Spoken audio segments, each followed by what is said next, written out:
I'm a real technophobe, so... I'm going to sort of gesticulate to you when you're nearing the end of your thing. Cool, yeah, no, that's absolutely fine. No, I'm not using a PowerPoint, okay. So it's fine.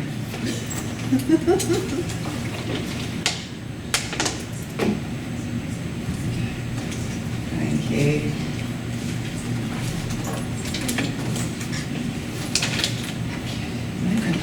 Thank you.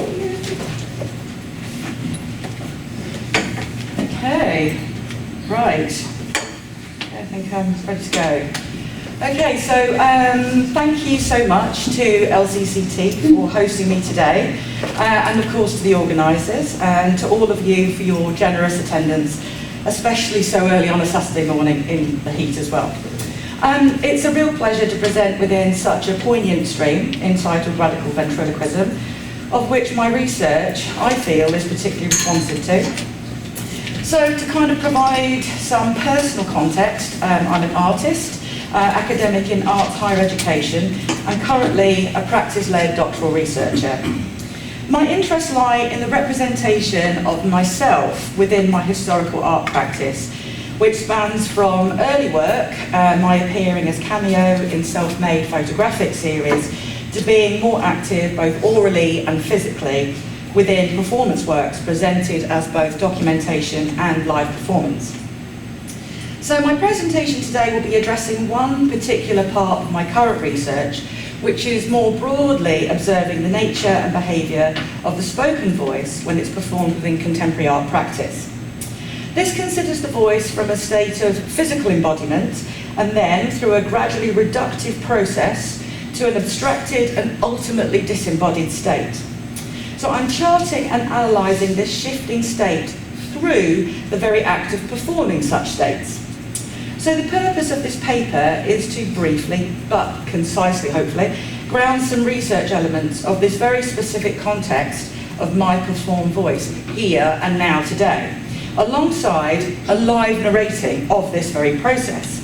So you will consequently be witness to that very point of departure the voice transcends from the embodied conventional vocal performance delivery to another less physical and conventional form. And thus I will self-reflexively be arriving at potential new understandings through this process today. Taking initial direction from Millard and Dolar's observation on the object voice as an amorphous entity that, quote, goes up in smoke, where the voice does not exist as either utterance or meaning exclusively, the performed voice similarly has a slippery and intangible potential. Yet here today, it doesn't seem that particularly ungovernable. I am right now within the act of a conventional and more specifically institutional conference delivery.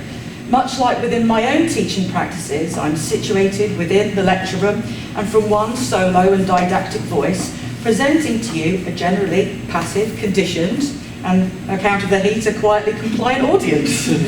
Your participation is almost entirely zero, and I'm demonstrating an active, demanding, and embodied presentation of my voice.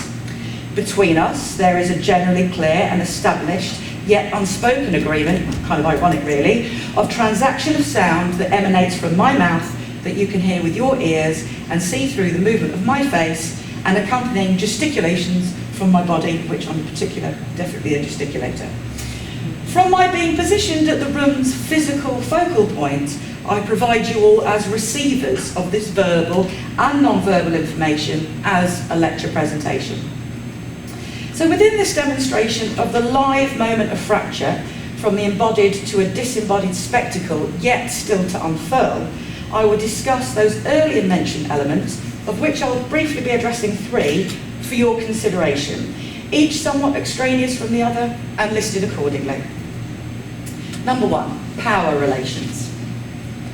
There seems like there's little expectation of disruption unless there's a fire alarm or someone provides a wild card challenge or maybe decides to streak across the room.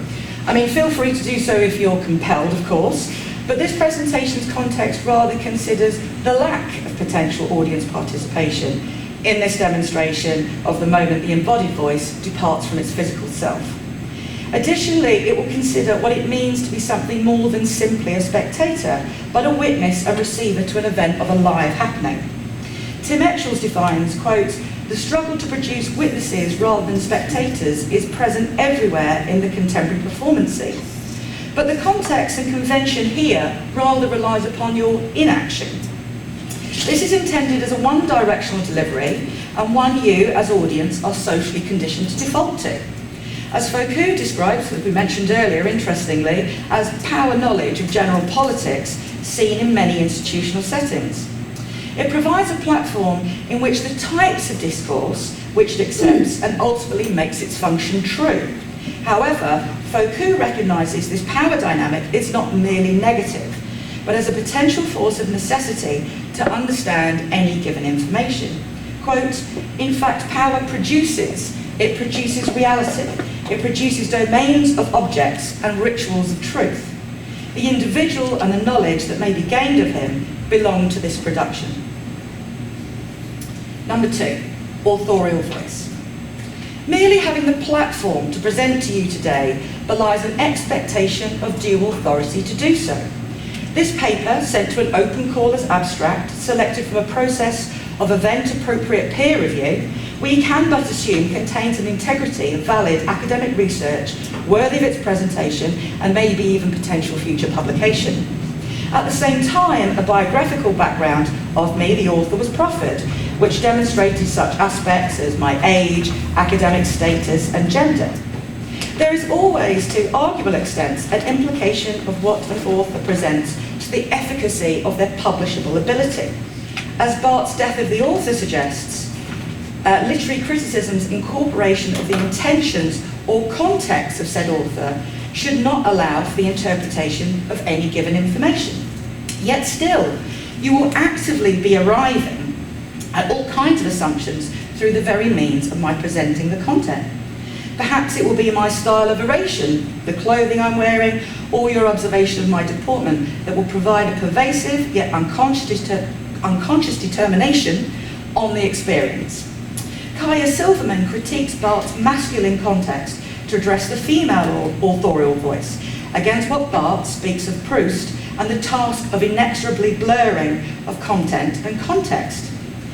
How is it possible to sever the authority and the authorship? All kinds of nuances and connotations are ultimately conceded to some extent by Barthes as residing within a multidimensional and indecipherable space. Silverman points out, if the text does murder the author, it also presides over his rebirth. Of course, this new author bears scant resemblance to his precursor. He is voiceless. He is an impersonal scripter rather than a psychological coherence. And his existence is absolutely counterminious with the text. The notion of birth, an entirely female-oriented trait, is echoed in the context of poetry and the Good morning.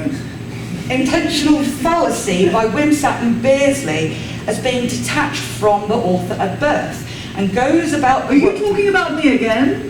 I do hope so. Goes about the world beyond his power to intend about it or control it. Therefore, the possibility of the forthcoming act of detachment of my voice from one state to another is rather presenting the prospect of the birth of another adjacent entity of me, but beyond me. Okay. 3, auto-interruption. So, what is this emerging sounded passenger? Where did it come from and what does it represent? Samuel Beckett's characterisation of voice is addressed by Deleuze and Guattari's Anti-Oedipus as a product of the crisis of late capitalism. The state of being, the authorial voice to you today, being the conductor of this power dynamic, presents a heavy burden of academic responsibility and professional cogency. I simply must say, you're doing a really good job. Okay, thank you. We haven't the foggiest you didn't prepare for this at all. Okay, Beckett's work is seen as a schizoid voice by psychologist Louis Sass, describing it as a form of consciousness consistent with experiences of depersonalization, disassociate. keep going. It's really great. Really? Sure? Oh, yeah, yes, absolutely. Carry on. Okay. And hyperreflexivity.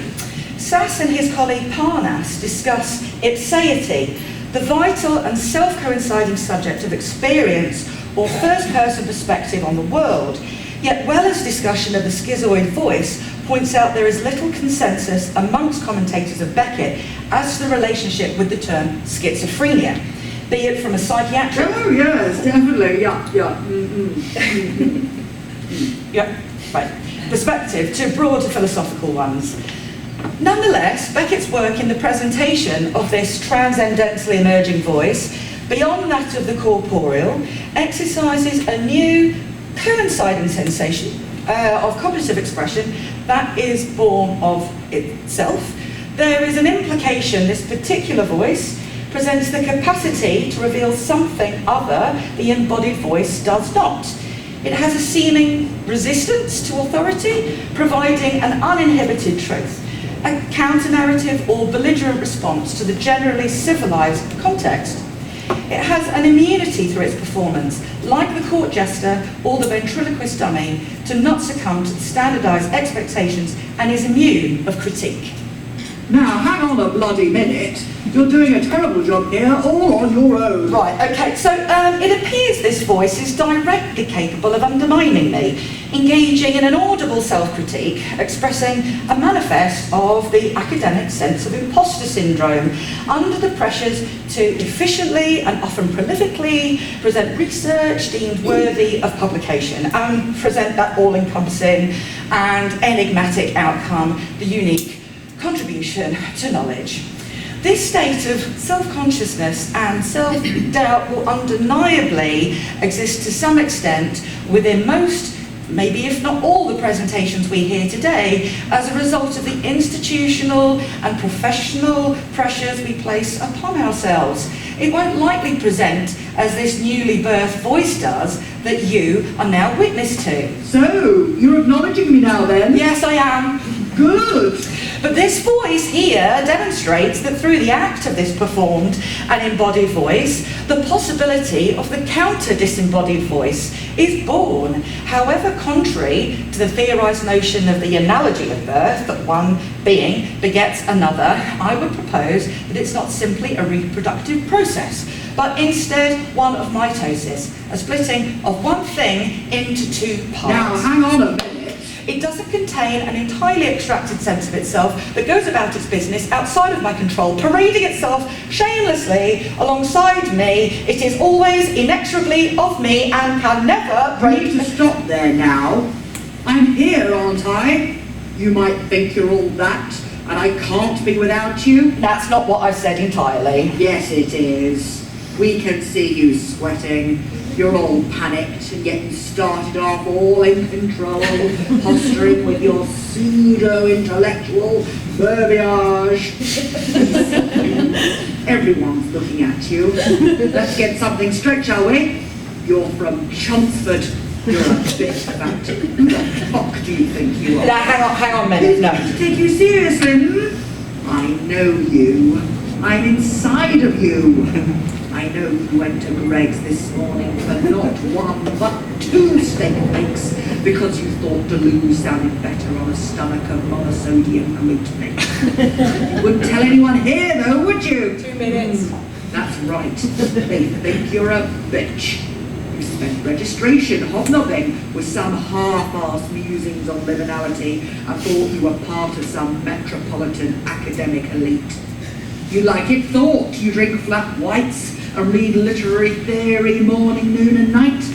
But you teach in an East Midlands ex-polytechnic, and I know you spent last night cramming the last dregs of a Wikipedia assembled philosophy and then watched Love Island. You're a fucking monster. Fucking monster. 1 minute. Nothing to say, hmm? No, not really, no. Nah. Now let's get this wrapped up for God's sake. Try and claw back some kind of self-respect, and let's hope your P45 isn't already in the post. So I think that's the end of the presentation now. Thanks very much. And any questions? No? Thank you.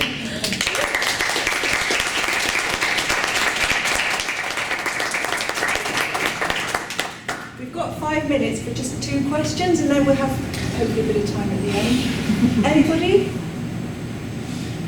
Have our silence then.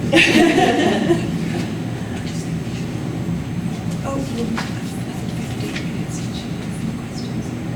Anyone burning with a question? Burning, maybe. Let's save it to the group. Or do you want to save it to the group if you have a think Yeah. and formulate something? Yeah. Great, thank you so much. That's good. Thank you.